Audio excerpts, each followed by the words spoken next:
Today I'm going to show you a thriller film called Nightcrawler. Spoilers ahead. Watch out and take care. The moment he saw a stringer in action, Lou Bloom knew that he wanted to build his own media empire. Ruthless, manipulative, and efficient, Lou turns the crime victims of LA into money-making spectacles to make it big in the cutthroat realm of night crawling. Late at night, Lou Bloom is breaking off a chain-link fence in a restricted construction area when a cop stops him. Lou puts on a smile for the officer and provides an ID upon his request. Maintaining a friendly atmosphere, Lou talks idly with the cop and eyes his wristwatch. Suddenly, Lou attacks him before leaving with a nice haul of chain links and a new watch. In a junkyard, Lou attempts negotiations as he sells the stolen goods. He talks strictly in corporate lingo, even bringing up the market value of his pieces, but the foreman doesn't budge. After being forced to accept the boss's price, Lou starts asking him for a job. He maintains the corporate talk in his pitch, using scripts and buzzwords that would make any HR recruiter swoon. But in the end, the boss says that he doesn't hire thieves and Lou leaves empty-handed. While driving, Lou notices cop cars in the area, so he pulls over to see what they're investigating. He's watching them rescue a woman trapped inside a burning car when a van of stringers shows up. Rushing out of the van, Joe Loader leads his cameraman to get close enough to film the wreckage and rescue. Lou observes them with a gleam of fascination on his face. When Loader finishes, Lou approaches to ask about the job. Though Loader says he's not getting compensated enough for it, Lou notices the advanced equipment in the van, which convinces him otherwise. He then asks if Loader is hiring, to which he received a colorful no. Lou maintains a polite smile and thanks Loader just as he is notified of another accident. Some days pass and Lou managed to get himself a younger assistant named Rick. He interviews Rick under the pretense of needing an intern for his successful TV news business. With Rick expressing his reluctance towards doing unpaid work, Lou tells him he'll pay $30 a night. Strapped for cash, Rick agrees to the arrangement. The two spend all day listening for a story to film, and it isn't until night comes that they find one. Lou drives at a dangerously fast speed, freaking Rick out and making him give the wrong direction. By the time they arrived at the scene, it was too late. Though Lou is mad at Rick, he handles him in an eerily calm manner, maintaining the same corporate shtick the entire time. For their next crime scene, they arrive at the aftermath of a shooting incident in the suburbs. Lou is determined to not leave the place empty-handed, so he takes advantage of the victims being interviewed, using the opportunity to enter their home. Once inside, he tampers with the photos on the fridge, rearranging them to craft a more compelling narrative for his footage. Lou delivers the material over to Nina and she loves it. Assignment editor Frank, however, finds the footage unethical. Nina shoots Frank down harshly and proceeds with running the tape. Lou and Nina share a brief conversation where Lou tells her that while he hasn't received much formal education, he's a fast learner who spends all his time studying online. He adds that television news just may be something that he loves, and something that he's good at. After being left alone, Lou sits behind the news anchor's table. His smile is gone and he's left with a blank look on his face, as if pondering over his plans. Days, crimes, and accidents go by and Lou and Rick are on a roll. They're able to shoot a ton of breaking material, all with horrific headlines.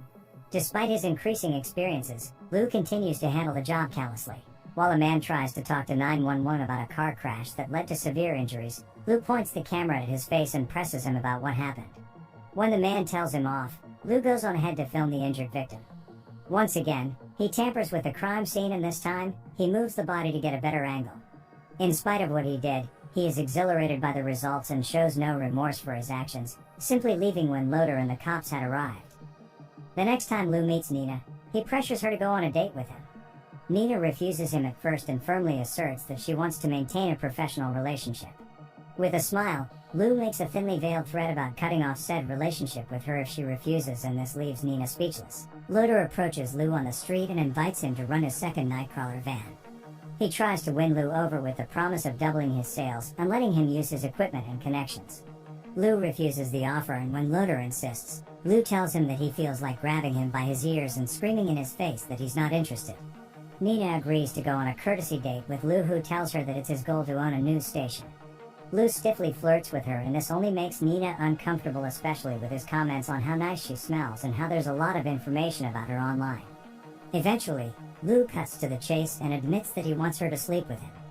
Though Nina strongly refuses, Lou threatens that he'll stop selling to her, which would single-handedly tank their ratings.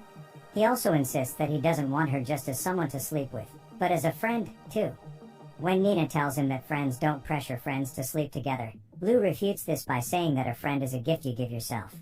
This makes it clear that Lou has no interest in connecting with others, and only views relationships as means to an end.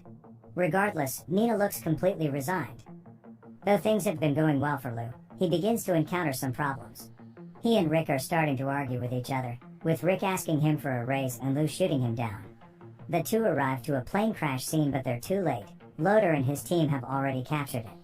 Loader mocks him and brags about the 5 fatally injured people they managed to shoot, while Lou is left with a weak stabbing story in Corona. Nina is furious by this, especially since her ratings are under strict review that week. Lou tries to show her his footage, but Nina yells at him, saying that she doesn't care about Corona and that he should give her what he promised he would, a story that no one can turn away from. With Loader's coverage front and center in Channel 2, a seething Lou shouts at his bathroom mirror before smashing it broken in a fit of rage.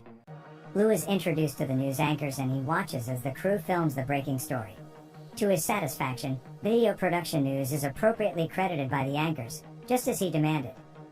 The following day, Lou's story airs and he receives a visit from a pair of investigators, Detective Frontieri and Detective Lieberman. They question him on what he did to procure the footage, and Lou lies, claiming that he only started filming when he was inside the house. He also lied about not seeing the intruders' faces and their vehicle before giving the detectives a copy of the video as they requested. With the investigators gone, Lou proceeds to take a screenshot of the robbers' faces. He then looks their plate numbers up so he can pursue them with Rick. Rick is unsure of this, saying that they should be calling the cops if Lou knows who the perps are. Lou assures him that they'll be calling them when the right time comes, and he pulls over to discuss video production news expansion with him. He promotes him to executive vice president and lets him pick what he wants his new pay to be. Rick meekly settles for $75 a night, and when he realizes that he could have chosen a higher number, they've already closed the deal. They stop when Lou spots the criminal's car, and this is when Lou tells Rick that there's a reward of $50,000 for their capture. He refuses to give Rick any of it as a bonus, and when Lou starts talking about following the wanted man around so they can get better footage, Rick demands for half the reward. He even threatens Lou to report this to the cops. Lou calmly relents, and though he doesn't like what Rick is doing, he agrees to his demands. Rick then tells him that he should start talking to others like they're human beings, and that the problem with him is that he doesn't understand people. When the robbers start moving, Lou tails their car until they stop at a restaurant. Lou phones the cops to give them the men's locations and descriptions, even saying that one of them is possibly armed. Once the call is over, he tells Rick to go down the street and film from there. Rick strongly refuses, and though Lou is speaking as professionally as he always does, he begins to threaten him. He asks Rick, what if his problem isn't that he doesn't understand people, but that he doesn't like them? Then, he asks what if he was obligated to physically hurt him. Knowing that he's in a dangerous position with his boss, Rick is forced to do as he says. When the cops arrive, Lou starts filming from his car while Rick films from down the street. More and more cops show up and a shootout ensues. One of the criminals manage to escape, and as soon as Rick gets in the car, Lou floors it to chase the man down.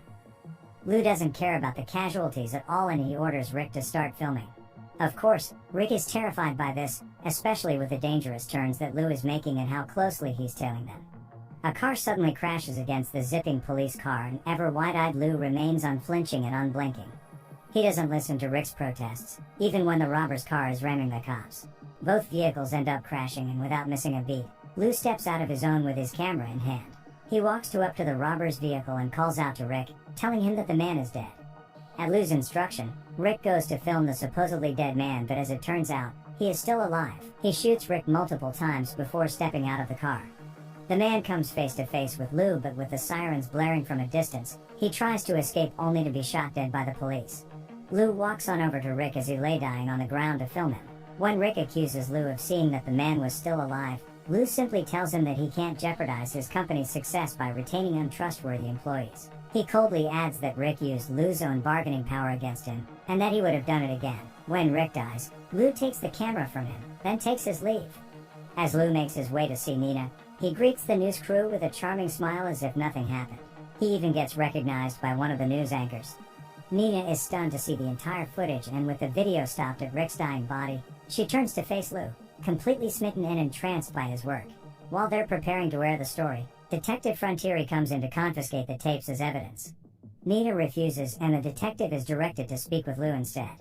Right before airing, Frank pulls Nina aside to tell her that the home invasion story was discovered to be a drug robbery.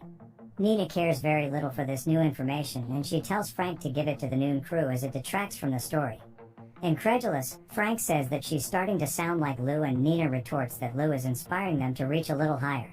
Frontier interrogates Lou and she sees right through his fabricated story. She's able to pinpoint that Lou just sat on the information and bided his time so he can get a story to film. Lou responds that it would be an unprofessional thing for him to do, and Frontier corrects him, saying that it would be murder. When the topic shifted to Rick and how unbothered Lou is about his death, he argues that he died doing what he loved, and he only filmed him dying because it was his job.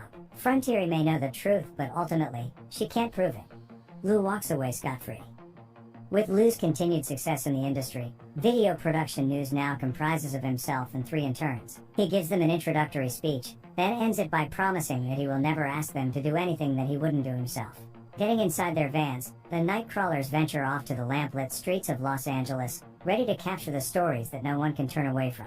Subscribe to watch more videos like this. Turn on notifications. And leave a like, it really helps the channel out. Thank you for watching.